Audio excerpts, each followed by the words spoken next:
Vasudevaya. Om Namo Bhagavate Vasudevaya. Om Namo Bhagavate Vasudevaya.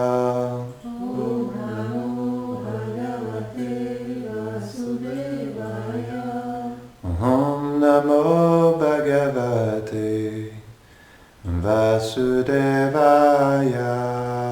Om Namo Bhagavate Vasudevaya.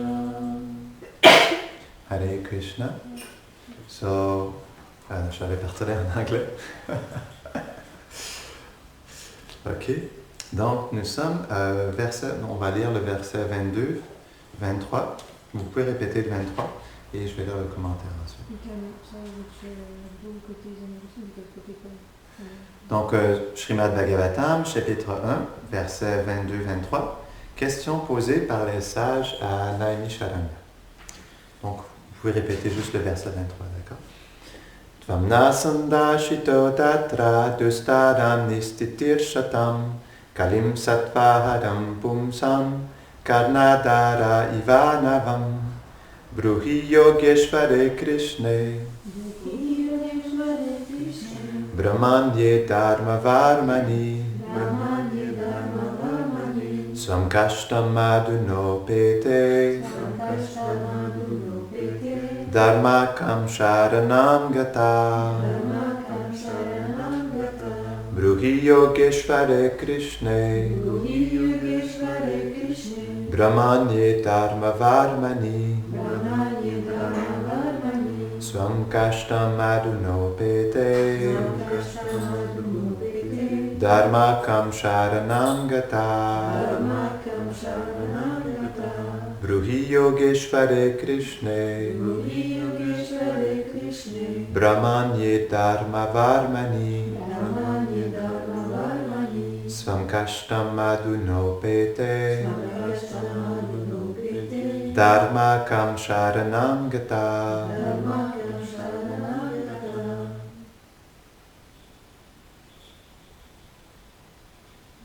Fais répéter.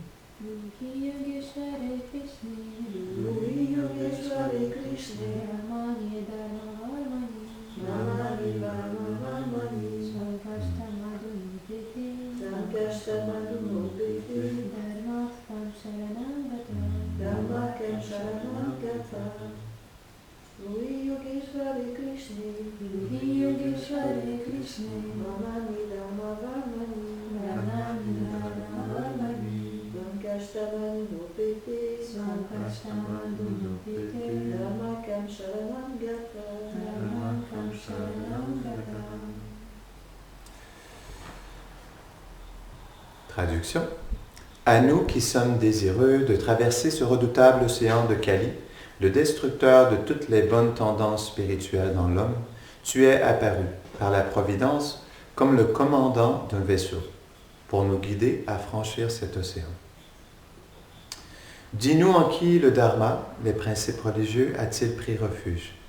Depuis que Sri Krishna, qui est le maître de tous les yogas, l'ami de tous les hommes saints et le protecteur du Dharma, la spiritualité, est retourné dans sa demeure transcendantale. Commentaire. Srila Vishwanath Chakravarti Thakur enseigne que Krishna est le protecteur du Dharma, principe religieux. Ces principes sont énoncés par lui, et à chaque fois qu'ils sont mal utilisés, il vient en personne pour les rétablir. C'est pourquoi il est dit qu'il agit comme l'armure du Dharma. Le mot brahmanye, dévoué aux vertueux, indique sa nature miséricordieuse, et les mots swam kashtam, sa propre demeure éternelle. Les sages ont émis 6 souhaits dans ce premier chapitre. 1. Explique-nous ce qui est le plus bénéfique pour l'humanité. 2. Décris-nous l'essence de toutes les écritures par lesquelles l'intellect devient satisfait, nous qui avons la foi.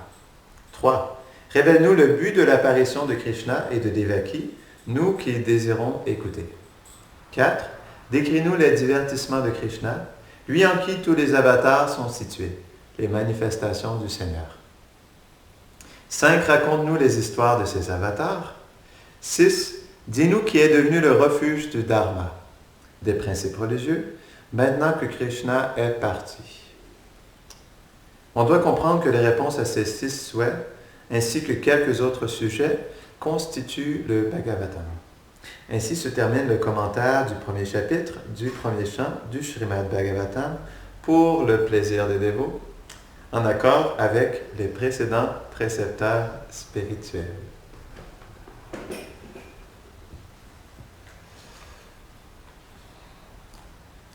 Om Ajnana-Timidandasya Kananjala-Sharakaya Chakshurun-Meditam Jena Tasmai Shri-Gurave Namaha Shri-Chaitanya Bano Vishnam Stapitam Jena Bhutale Swayam Rupa Kadamayam Dadati Swapadantikam Vanchakalpatarupyashta Kripa Sindhubhya Evacha Patitanam Pavanebhyo Vaishnavebhyo Namo Namaha Jaya Shri Krishna Chaitanya Prabhu Nityananda Shidwaita Gadadhara Shivasadi Gaura Bhaktavrinda Hare Krishna Krishna Krishna Hare Hare Hare Rama Rama Rama Hare Hare.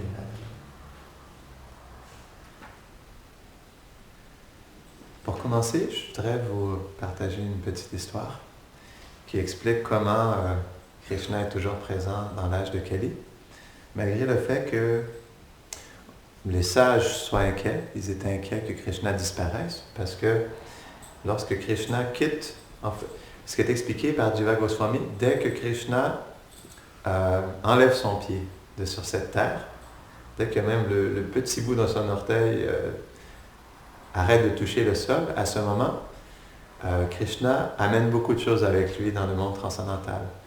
D'où même aussi comment se manifeste Vrindavan sur cette planète. Dès qu'il quitte, les opulences de Vrindavan disparaissent avec lui aussi. Et comme aussi l'expliquent les sages, quand Krishna quitte, parce qu'il quitte juste avant Kali Yuga, aussi avec lui, il amène le Dharma, donc la religiosité. Et les sages étaient inquiets justement parce que Krishna était parti, qu'il ne soit plus en mesure de protéger le Dharma, que les sages ne soient plus en mesure de le protéger. Mais quelque chose qui est intéressant, c'est que, en réalité, malgré le fait que nous soyons dans Kali Yuga, le Dharma est bien plus présent que nous le pensions. Il est présent dans le chant du Mahamantra. Parce que le Mahamantra contient la fonction essentielle de l'âme, parce qu'il contient le pur amour de Krishna. Donc, naturellement, lorsqu'une âme conditionnée, même si elle est dans les circonstances de Kali Yuga, parce qu'elle chante le Mahamantra, elle est réinstituée dans son Dharma éternel. Donc en réalité, c'est quand même une méditation intéressante.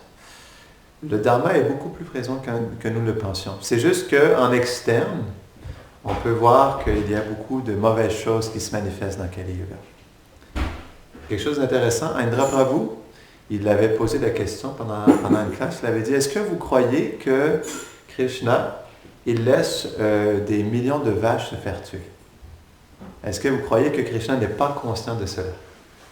Parce que Srila Prabhupada, il expliquait que l'abattoir des vaches est la chose la plus terrible. C'est ce qui crée le plus de calamités. Il expliquait que la famine, les guerres, la pauvreté, toutes ces difficultés viennent parce que les êtres humains tuent les vaches. Non? Et Indra Prabhu, il expliquait, est-ce que vous croyez justement que Krishna, il n'est pas conscient de tout cela? Il expliquait que oui, Krishna il est réellement conscient et il sanctionne ça aussi, il faut comprendre. Il sanctionne cette activité. Mais pourquoi le fait-il? Krishna sanctionne des activités abominables dans Kali Yuga pour que les êtres deviennent dégoûtés des modes de la nature, qu'ils puissent être attirés par le Shuddha Sattva, donc la pure vertu, qu'ils puissent être attirés par Vrindavan. Parce que lorsqu'on vit de telles atrocités ou lorsqu'on perçoit de telles abominations dans notre société, en réalité, ça nous fait réfléchir sur une réalité supérieure. Non? Donc, c'est la raison pourquoi, oui, Krishna sanctionne toutes ces activités abominables dans le but de profondément traumatiser les gens de la nature de ce monde, pour pouvoir les inciter à devenir attirés justement à cette réalité transcendantale. Je voudrais vous partager une histoire pour montrer à quel point la miséricorde et le dharma, il est bien plus présent que nous le pensions dans notre société.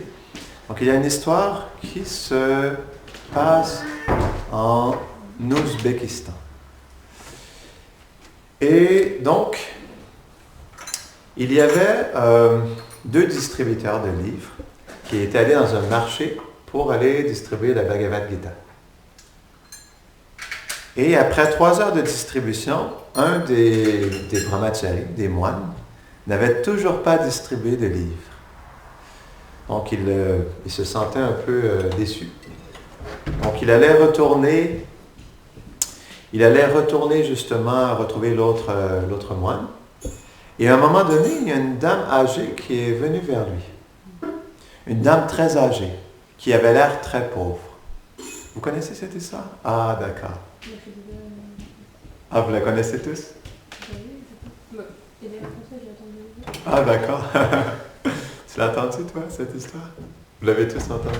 Il n'est pas rencontré à la classe. Ah, d'accord. D'accord. Donc, vous l'avez testé qui? Non? D'accord. Donc, ce qui s'est passé, il a rencontré cette vieille dame, elle est allée vers lui, et elle était très pauvre. Elle était très âgée. Et lorsqu'elle est venue vers lui, elle lui a demandé, est-ce que vous avez un livre sur le chant de Dieu? Et là, elle lui a dit, le chant de Dieu? Oui. On a la Bhagavad Gita. En réalité, la Bhagavad Gita, ça se traduit le chant du Seigneur, non, le chant de Dieu. Et là, la dame, elle était tellement profondément touchée parce qu'elle lui a partagé qu'elle était une fervente de Allah. Elle avait une profonde foi en lui. Et un jour, en rêve, Allah lui est apparu, mais comme une radiance lumineuse. Elle savait que c'était Allah, mais elle ne pouvait pas le voir. Tout ce qu'elle voyait, c'était une profonde radiance. Et elle était juste abasourdie de cette radiance. Et donc, Allah lui a parlé, lui a dit, donc, je voudrais te partager un message. Il y a un homme qui va venir te voir. Et il lui a décrit comment était cet homme, de quoi il avait l'air. Et il lui a révélé qu'il a un livre très spécial que j'aimerais que tu lises. Donc, il s'appelle le chant du... il n'a pas dit la Bhagavad Gita, mais il a dit le chant de Dieu. Non? Lorsque tu le verras, donc voici de quoi il a l'air. Et lorsque tu l'apercevras, assure-toi que c'est bien lui. Et lorsque tu le verras, pose-lui cette question. Est-ce que tu as le livre, le chant du divin? Et donc après ça, il est disparu. Et là, la dame, elle lui a partagé cette histoire. Elle était elle était en larmes. Et elle lui a dit, est-ce que je peux avoir ce livre? Et il lui a dit, non, il n'y a pas de problème, il faut juste faire un don. Donc en général, les gens donnent environ 200 roubles. Rubles, je ne sais pas comment on dit. Roubles. Pardon? Des roubles, d'accord. Donc, il lui dit, OK, ça coûte, les gens donnent environ 200 roubles. Donc, elle prend une petite pochette et c'était une dame qui était venue au marché pour vendre des pommes. C'est ça, si je me rappelle bien? Des pommes qu'elle avait cueillies elle-même. Donc, elle prend un petit sac en plastique, elle l'ouvre, elle ressort un autre petit sac en plastique, elle l'ouvre encore, elle ressort un autre petit sac en plastique. Et à l'intérieur, il y a un petit tissu qu'elle déballe avec des pièces, de l'argent, de tout l'argent qu'elle avait reçu des fruits qu'elle avait vendus. Donc, elle a pris 200 roubles, elle lui a donné. Et donc, elle a pris le livre, elle l'a posé sur son cœur, avec ses 2 mains comme ça, et elle est partie. Et ensuite, le moine, il était complètement frappé par tout ça. Et comme il avait eu cette expérience, il a décidé de continuer à distribuer des livres. Et il a tout distribué en quelques instants, tous les livres qu'il avait sur lui. Parce que les gens avaient un peu vu cet échange et ils avaient été attirés par ce qui s'était passé. Et du coup, tous les gens étaient venus pour prendre des Bhagavad Gita par la suite aussi. Donc, c'est une très belle histoire qui s'est passée en Ouzbékistan. Donc, ça montre à quel point même aussi, il faut comprendre que l'âge de Kali n'est pas un âge ordinaire. Pourquoi? Parce que Krishna, il apparaît une fois par jour de Brahma. Donc, il est apparu dans le dernier Dvapara Yuga, mais le seul depuis combien de temps, non? Donc, c'est expliqué qu'un jour de Brahma est 1000 fois 4 cycles, c'est ça? 1000 fois 4 yugas. Donc, ça fait beaucoup, beaucoup de Dvapara Yuga. Non? Si vous comptez, ça fait beaucoup de Dvapara Yuga. Donc, un Dvapara Yuga par jour de Brahma, Krishna vient. Et c'est ce Dvapara Yuga où Krishna est apparu.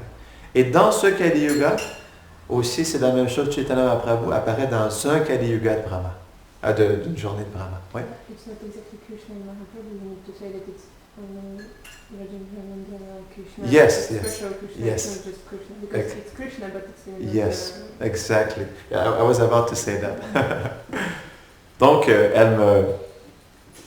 Rasamani partageait justement, c'est important de préciser que, en réalité, ce n'est pas n'importe quel Krishna qui apparaît, mais c'est Vrajendra Nandana Krishna et Chaitanya Mahaprabhu. Non? Parce que dans les autres Kali Yuga, il y a une forme qui, comme Chaitanya Mahaprabhu qui apparaît pour partager les saints noms, mais ce n'est pas Chaitanya Mahaprabhu, c'est Vishnu. Donc c'est Vishnu Tattva. C'est la même chose pour Krishna aussi. Krishna apparaît même à Vrindavan, mais les divertissements sont différents, ne sont pas dans la même intimité. Donc c'est plus dans l'humeur de Lakshmi Narayan. C'est à Vrindavan, mais c'est plus dans l'humeur de Lakshmi Narayan. Donc l'humeur, elle est différente. Ils sont en fait mariés dans les autres yugas où Krishna apparaît à Vrindavan. Donc c'est pas du tout la même humeur. Et donc c'est un Kali Yuga qui est vraiment extrêmement spécial, parce que Chaitanya Mahaprabhu lui-même est apparu il y a 500 ans. Et ce n'est pas qu'il n'est pas présent, non? Il explique que l'incarnation de Krishna dans le Kali Yuga, c'est le Saint-Nom. Donc, tout est présent dans le Saint-Nom. Donc, comme le Saint-Nom contient toute chose, il contient aussi notre Dharma éternel. Donc, c'est la raison pour laquelle, en réalité, ce Kali Yuga, particulièrement, il est vraiment spécial. Parce que les âmes les plus déchues que nous sommes ont accès à la chose la plus élevée, qui est justement le pur amour, mais qui est dans une humeur bien particulière, non? Parce qu'il faut comprendre que quand Vishnu vient, dans les autres Kali Yuga, il ne partage pas le Madhurya Ras, le Vatsalya Ras, non, le Sakya Ras. Il partage le Dasya Ras, la servitude. Donc les rasas supérieures sont seulement partagées par Chaitanya Mahaprabhu. Mais aussi, Chaitanya Mahaprabhu, il inonde la terre entière. Il inonde la terre entière de ce pur amour, nom de Krishna, Vraja Prem. Et la particularité aussi, c'est que notre qualification est que nous soyons les âmes les plus déchues. C'est notre qualification. Parce que Chaitanya Mahaprabhu, quand il a voulu partager ce pur amour partout à travers l'Inde, il ne voulait pas juste le partager aux personnes les plus qualifiées, non? Il aurait pu aller chercher les Vaishnavas parce qu'il y avait... Naturellement, quand Krishna ou Chaitanya Mahaprabhu descendent dans ce monde, leurs associés viennent avec eux. C'est la raison pour laquelle, quand Chaitanya Mahaprabhu faisait ses kirtans, il y avait des millions de personnes. Il faut comprendre que ce ne sont pas des personnes ordinaires pour faire partie du kirtan de Mahaprabhu. Ce n'est pas un kirtan ordinaire non plus, non? C'est un kirtan dans la séparation, non? Donc, en réalité, oui, tous ces millions de personnes étaient, pour la plupart d'entre eux, des associés éternels de Chaitanya Mahaprabhu. Donc, mais le point est que justement, Chaitanya Mahaprabhu, il cherchait, c'est pas qu'il cherchait les érudits, il aurait pu aussi en même temps chercher les gens dans le mode de la vertu, non? Il aurait pu chercher les brahmanas, les érudits, parce que oui, à cette époque, il y avait beaucoup d'érudits, beaucoup de brahmanas, non? Beaucoup d'hommes saints aussi, de grands sages, des yogis. Il aurait pu aller dans les Himalayas chercher les yogis. Il aurait pu aller dans les forêts chercher les sages, non? Il aurait pu aller dans les ashrams chercher les enseignants, les gourous. Mais où est-ce que Chaitanya Mahaprabhu est allé? Il est allé dans chaque ville et village. Il allait dans les marchés. Il faut comprendre, quand il était à Jagannath Puri, il s'associait avec des intouchables. Dans le sens où Chaitanya Mahaprabhu, c'était sa mission, il était venu pour chercher les âmes les plus déchues. Et naturellement, il était critiqué aussi. Il était critiqué par les Smarta Brahmanas, par les Brahmanas de caste, parce que comment une personnalité aussi sainte que Mahaprabhu veuille s'associer autant avec des intouchables, non? Des Shudras ou même des Melecha, non? Des mangeurs de viande, des mangeurs, non? Des gens qui étaient en dehors des castes de la culture védique, non? Et naturellement, Mahaprabhu expliquait qu'il était venu pour partager le pur amour de Krishna et que tout le monde, que c'était un besoin légitime pour tous les êtres, qu'il ne s'agissait pas d'être un brahmana, d'être un kshatriya ou un vaishya ou un sudra. Mais comme il exprimait lui-même, je ne suis pas un brahmana, je ne suis pas un sannyasi, je ne suis pas un shudra, non. Je suis un serviteur des serviteurs des serviteurs des serviteurs, non, des servantes de Srimati Radharani, non. Donc, dans cette humeur aussi, Chaitanya Mahaprabhu montrait que lui-même aussi se montrait comme un humble serviteur. Et c'est ça qui est la particularité de Chaitanya Mahaprabhu. Le fait que nous sommes des êtres intensément déchus est notre profonde qualification. Pourquoi? Parce que c'est quelque chose qui attire Chaitanya Mahaprabhu. C'est dans l'humeur, non? Chaitanya Mahaprabhu désire libérer tous les êtres. Et comme on expliquait, il expliquait lui-même qu'il cherchait les Mayavadis. Il faut comprendre que les Mayavadis sont les plus grands offenseurs au pied de lotus de Krishna. Parce que les Mayavadis se prennent pour Krishna, non? En réalité, ils sautent sur la tête de Krishna pour aller sur le Brahman. C'est leur idée, non? Parce que dans la pratique des... Mayavadi veut dire les impersonnalistes, non? Dans la pratique des impersonnalistes, il y a ce qu'on appelle Panchupashana, non? Ils adorent 5 murtis ou divinités différentes dans le but de... Comme justement le Brahman est tellement quelque chose on pourrait dire, impersonnel ou d'abstrait. Donc, avant de méditer juste sur le Brahman, ils méditent sur l'aspect de la forme. Donc, ils disent que c'est une étape avant de méditer sur l'aspect impersonnel. Donc, il y en a qui méditent sur Vishnu, sur Shiva, sur Ganesh. Et c'est expliqué, donc, ils montent sur la tête de Krishna et ensuite, ils veulent aller sur le Brahman. Ils veulent s'absorber dans le Brahman. Donc, oui, en réalité, ce sont des grands offenseurs au pied de lotus de Krishna parce qu'ils rejettent l'aspect personnel de Krishna. Ils rejettent justement l'aspect de la forme et même, oui, ils prennent ces formes de Vishnu, de Shiva, non? Mais ils les prennent comme des formes illusoires et temporaires, juste dans un médium pour aller vers l'absolu, non? L'infinité du Brahman. Et naturellement, ce sont des grands offenseurs. Et même dans de telles conditions, Chaitanya Mahaprabhu courait après eux, non? C'est la raison pour laquelle il est allé rencontrer, il fallait comprendre que Prakashananda Sarasvati, Varanasi est, on pourrait dire, la capitale des impersonnalistes en Inde. Varanasi, c'est un endroit où Shiva a accompli des divertissements particuliers. Il y a un temple de Shiva à Varanasi. On pourrait dire, même encore aujourd'hui, les plus grandes écoles impersonnalistes en Inde se trouvent à Varanasi.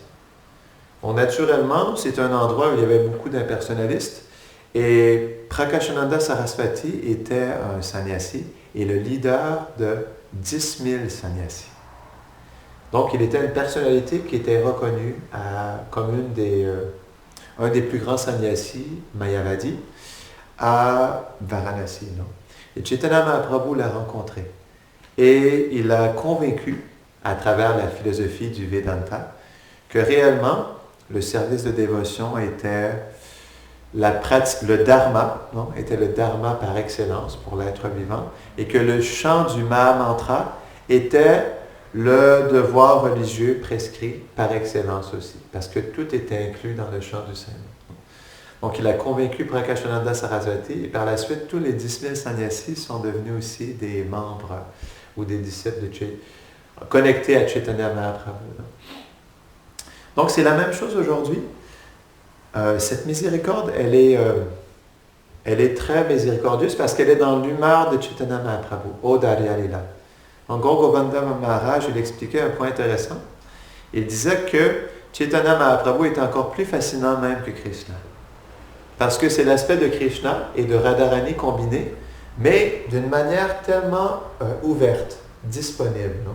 Et miséricordieuse, que même les âmes les plus déçues peuvent avoir accès à ce qui est le plus élevé, disons Radha et Krishna. Donc, mais à travers le médium de Chaitanya Mahaprabhu. Donc ça, c'est la particularité. Et comme on expliquait tout à l'heure, en réalité, c'est un yoga qui est très spécial parce que le dharma, il est tellement accessible aussi. Il faut comprendre que pour accomplir le dharma dans d'autres yogas, les standards étaient beaucoup plus élevés. Non? Dans le Dvapara Yuga, comme par exemple si on regarde l'adoration des murtis, des déités, par la Sri Sampradaya. Je me rappelle, j'étais à Udupi, qui est dans le sud de l'Inde, et Udupi est le lieu de naissance de Madhvacharya. Il y a un temple où Madhvacharya, il était le pujari, le prêtre de ce temple. Il a adoré une déité bien particulière de Udupi Krishna. C'était une déité de Krishna sous sa forme de Gopal, non, de jeune garçon, qui était adorée par Rukmini elle-même. En réalité, Rukmini, elle avait ce désir d'adorer, de percevoir Krishna dans sa forme de Gopal, et Krishna s'était manifesté dans cette murti de Gopal. Donc, il y a une longue histoire par rapport à tout cela, mais cette déité, Rukmini l'avait, une fois que, avant de quitter son corps, Rukmini l'avait donnée à quelqu'un pour qu'elle soit cachée. Et si je me rappelle, oui, ok. Si je me rappelle bien, donc Madhvacharya l'avait trouvé, c'était une murti qui avait été cachée, qui avait à travers de l'argile. Donc il y avait de l'argile qui avait été recouvert par-dessus la déité pour la cacher depuis 5000 années. Et Madhvacharya, je ne me rappelle plus exactement des détails, mais réussit à trouver cette murti. Donc il l'a cassée et ils ont retrouvé cette murti de Udupi Krishna. Elle est toujours là aujourd'hui, c'est un magnifique darshan. Il est tout seul, parce que c'est dans l'humeur de Madhvacharya, donc ils adorent Krishna tout seul. Non? C'est plus dans l'humeur de Krishna à Dwarka. Et donc on peut voir de la manière dont ils adorent Krishna. Je me rappelle, le premier darshan que j'ai eu de Udupi Krishna, c'est quand même très opulent. Il était habillé d'or. On parle d'or massif, non? Il avait une couronne en or massif, il avait une poitrine comme une armure, une sorte d'armure, ou pas une armure, mais comme un vêtement en or massif, non? Il avait des souliers en or massif, tout était en or. Je me rappelle quand, disons que, naturellement, on n'est pas habitué de voir des déités qui sont habillés d'or massif. Je me rappelle quand je l'ai vu. C'est intéressant parce que ces déités dans le sud de l'Inde, c'est pas exactement la même humeur que dans la Gaudiya Sampradaya. Souvent, on les regarde de loin. Parce que c'est une humeur qui est différente, c'est dans la vénération, non? Donc, il n'y a pas la même proximité qui est là. Souvent, ils sont très loin même. Non? Et je me rappelle, ce temple, en réalité, c'est une fenêtre avec des petits carreaux. Et naturellement, comme c'est des temples qui sont très, très visités, donc le darshan, il est très expéditif. Donc, je me rappelle, la première fois que je l'ai vu, j'ai peut-être eu 15 secondes à le regarder. Je me rappelle, j'étais attaché comme ça. J'étais attaché. Il y avait comme des barres de fer à quoi. Je m'étais attaché aux barres de fer et j'essayais le plus longtemps possible d'avoir le darshan de Udupi Krishna. Et je me rappelle la première fois, wow, je la regardais à travers le carreau comme ça. C'était tellement un beau darshan parce que Krishna est vraiment magnifique. Et comme c'est une déité qui est spéciale, il donne vraiment un très beau darshan aussi. Il est vraiment, vraiment radiant. Non? Et donc, on peut voir justement dans cette murti ou même dans la Sri Sampradaya aussi avec Ramanujacharya, si vous allez dans les temples dans le sud de l'Inde, je me rappelle, quand j'étais dans le sud de l'Inde, j'ai vu des temples aussi de la Sri Sampradaya et c'est des adorations qui sont extrêmement opulentes, qui même peuvent s'apparenter en quelque sorte au Dvapara Yuga aussi. Donc, si on regarde les standards d'adoration de déité dans le Dvapara Yuga, c'est extrêmement opulent. Donc, 64 items, donc, toutes sortes d'items vraiment précieux, rares à trouver aussi. Que dire justement de qu'est-ce qu'on met sur les déités? Donc, dans le Dvapara Yuga, les déités, ils étaient habillés avec de l'or massif, des pierres précieuses. Et on voit encore ces choses aussi dans le sud de l'Inde. Donc, ça montre un peu justement cette adoration du Dvapara Yuga. Donc, pourquoi on parlait de tout ça? Ok, justement, on parlait de... Ok. Donc, dans les autres yugas, naturellement, les standards, comme on l'expliquait, l'adoration de la déité sont extrêmement élevés, non? Ou même, comme par exemple, dans le Treta Yuga, c'était des sacrifices, non? Mais des sacrifices avec, on pourrait dire, des millilitres de ghee, non? mais c'est quelque chose qui est très coûteux. Même dans la culture védique aussi, le ghee et la religiosité liquide, c'est ce que Srila Prabhupada il explique. Donc le ghee, c'est quelque chose qui est extrêmement précieux dans la culture védique. Il sacrifice aussi aux brahmanas, donc il donnait des milliers de vaches en sacrifice, non? Des vaches, mais pas seulement des vaches avec des parures d'or, non? Avec des sabots remplis de bijoux. Donc c'était dans des extrêmes opulences. Et c'était des sacrifices aussi qui étaient extrêmement compliqués. Il s'agissait juste de chanter un mantra dans la mauvaise intonation et le sacrifice tournait au vinaigre, si je peux dire comme cela. Non? Et les réactions pouvaient parfois être dévastatrices. Des fois, ça peut être un asura qui apparaissait, non, du feu de sacrifice. Comme par exemple aussi, lorsque Brahma il était dans son royaume, il y avait un démon très puissant qui apparut de la mousse qui était sur le lac à côté de Mahapurusha. Donc, il y a toutes sortes de sacrifices qui sont tournés au vinaigre dans le passé parce que justement les brahmanas n'avaient pas la qualification. C'est la raison pour laquelle aussi les sacrifices sont interdits dans le Kali Yuga, à part le sacrifice du chant du Saint-Nom.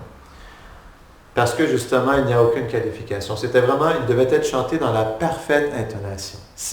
Dès que justement il y avait une erreur, ça changeait complètement les résultats du sacrifice. Que dire du Satya Yuga? Premièrement, les gens vivaient pendant 100 000 années et méditaient pendant combien d'années? Donc, OK, on vit 100 000 ans. On comprend qu'à 100, un yogi qui vit pendant 100 ans médite, on va dire, peut-être jusqu'à 15 ans, jusqu'à 95 ans. Donc, ça fait quoi? 75 ans, non? Donc, imaginez-vous si vous avez 100 000 ans. Combien d'années vous allez prendre à méditer? Donc, ça, c'était la réalité. Donc, c'était extrêmement difficile. Donc, méditer pendant... Sobari Muni l'a médité 60 000 années en dessous de l'eau. C'est ça qui explique. 60 000 ans. Ça fait long. On est dans le Kali Yuga. On vit quoi? On ne vit même pas 100 ans. On vit 75, 80 années. On a juste à chanter le Mahamantra.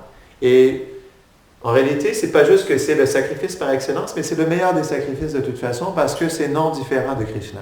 Radha, Krishna et Prema sont inclus dans le Mahamantra. C'est ça qui est intéressant aussi, c'est que c'est pour ça que c'est le dharma par excellence, le chant du Mahamantra, parce que nous sommes inclus aussi dans le Mahamantra. Notre amour pour Krishna est inclus dans le Mahamantra. Notre relation avec Radha et Krishna est inclus dans le Mahamantra. C'est pour ça, lorsqu'on chante le Mahamantra, on doit aussi chanter dans cette profonde connexion, dans ce désir ardent de se découvrir aussi, parce que nous sommes contenus dans le Mahamantra. C'est ça qui est intéressant.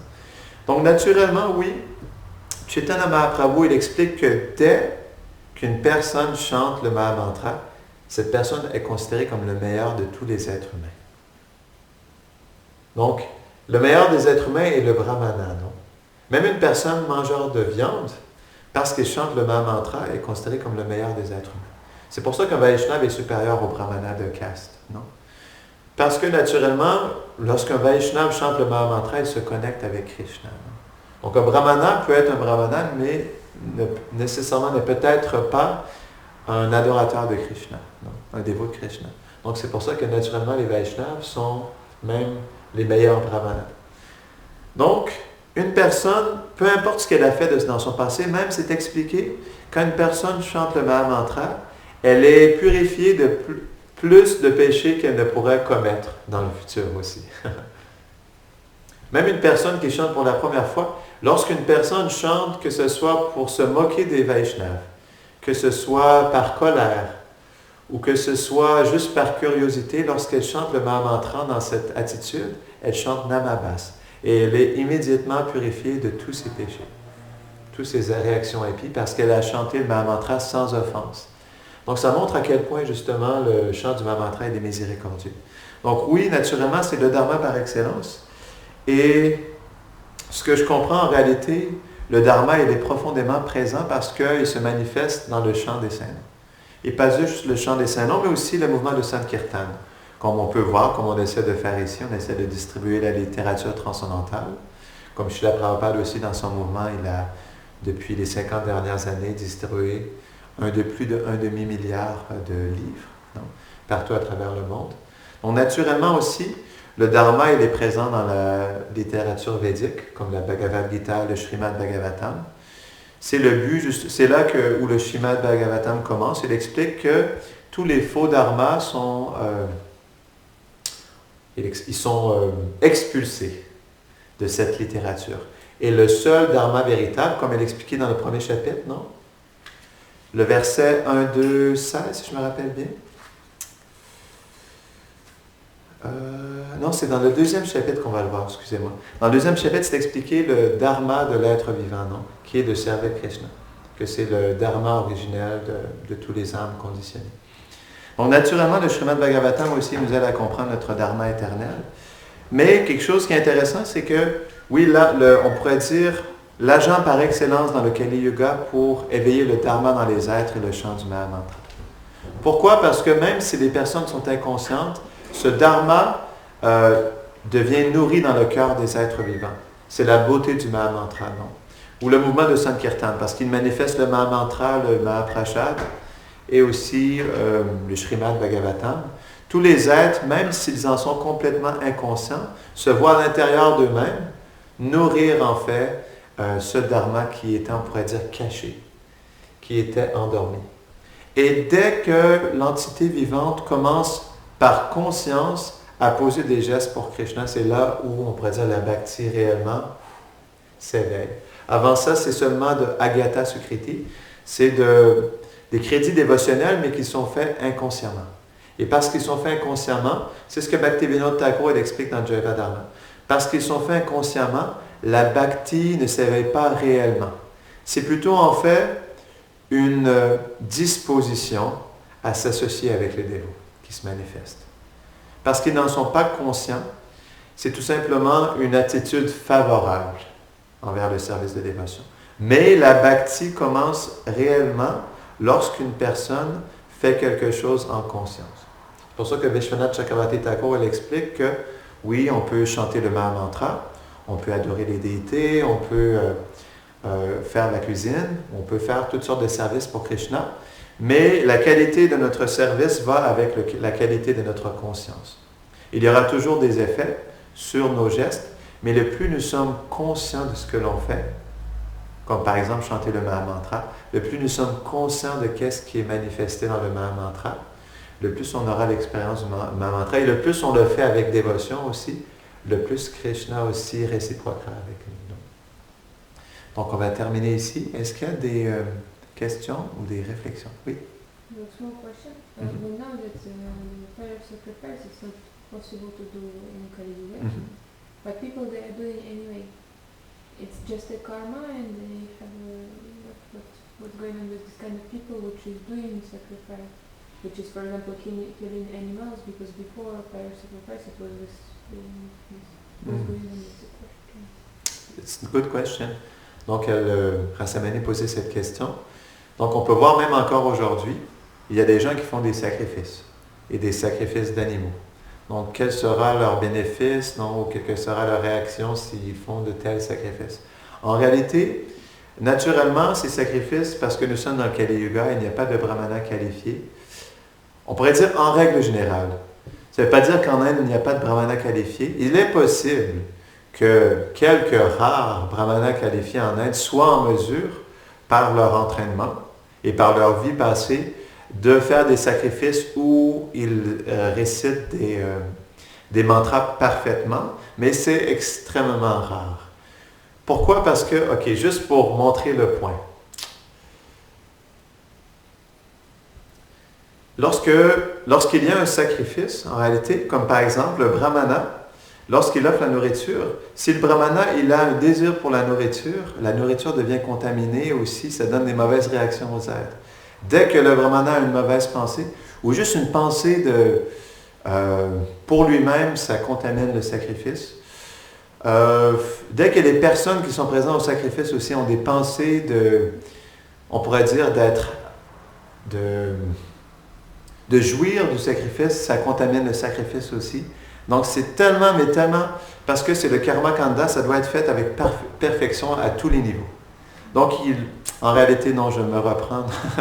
Je pense que c'est, à moins d'avoir tous les éléments, ça veut dire le brahmana qui fait le sacrifice, ceux qui l'assistent aussi, ceux qui assistent le brahmana qui ne sont pas en bonne conscience vont aussi contaminer le sacrifice.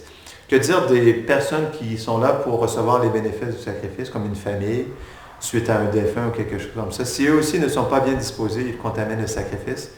Donc, à moins qu'il y ait des circonstances idéales, le sacrifice est sûr de ne pas fonctionner réellement. Et au contraire, apporter des mauvaises réactions aux personnes. So they just receive bad karma. Yes, they receive bad karma. It's bound to be because it needs to be perfect.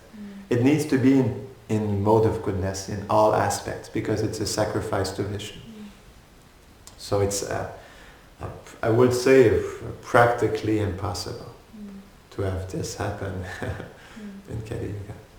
Je me rappelle quand j'étais à Kolkata, à ce moment, j'étais nouveau dans la spiritualité et j'avais visité un temple de Kali. Et c'était un temple où ils faisaient des sacrifices d'animaux, de chèvres plus particulièrement. Et je me rappelle, j'avais visité d'autres temples aussi, de Vishnu, de Krishna. Et je me rappelle que l'énergie elle était très sombre. C'était une énergie qui était lourde, dure et on pourrait même dire violente. C'était particulier comme énergie. Et on peut même voir juste aussi la déesse Kali. Si vous avez déjà vu une déité de la déesse Kali, elle a quand même plusieurs bras, elle a des têtes dans ses mains. Et elle est sur Shiva avec un pied sur la poitrine de Shiva. Elle est debout sur Shiva, non? Comment? Oui. Il y a des déités de... Si vous regardez comme par exemple Kali, déité de Kali, vous allez voir qu'il y a une déité où Kali, elle est par-dessus Shiva et elle met son pied par-dessus lui, non? Comme dans un esprit de domination. Donc c'est une déité qui est très particulière. Mais on dit que c'est Parvati, non? Oui, mais c'est Parvati, mais c'est sous sa forme de la déesse Kali, qui est dans une humeur bien particulière, non? Donc c'est un rasa qui est particulier. Donc on pourrait dire une humeur un peu sombre, non? Si je peux dire comme ça. Et parce que la Murti, elle dégage cette énergie naturellement, le temple aussi dégage cette énergie. Et je me rappelle, j'avais vu aussi, je n'ai pas assisté, mais j'étais allé parce que dans mon guide de voyage, c'était expliqué qu'il y avait un fameux temple de Kali, donc je l'avais visité. Donc il disait que c'était bien de visiter ce temple. Donc j'avais décidé d'aller par curiosité d'aller voir. Et je me rappelle, j'avais vu l'endroit de sacrifice et c'était tellement... Il y avait du sang, c'était tellement sombre comme environnement. Et je me rappelle quand je m'en vais encore, je dois vous l'avouer, je me rappelle quand je suis ressorti, il y a un brahmana qui est venu me voir et me demander une donation. Et je voulais pas du tout le faire, je me sentais mal de le faire. Mais il était il mettait beaucoup de pression, donc j'avais donné 10 roupies finalement. Et je me sentais tellement mal après parce que je réalisais que ce 10 roupies allait aller justement à ce sacrifice d'animal.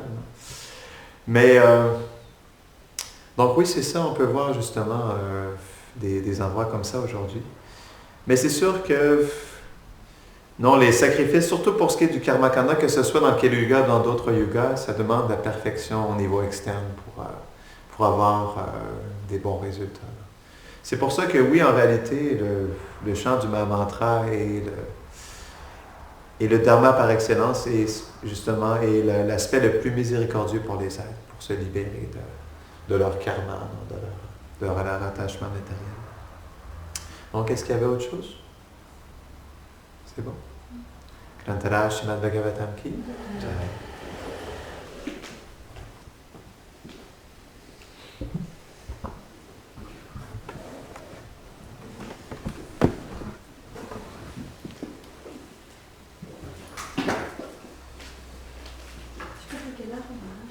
Je parle à 11h.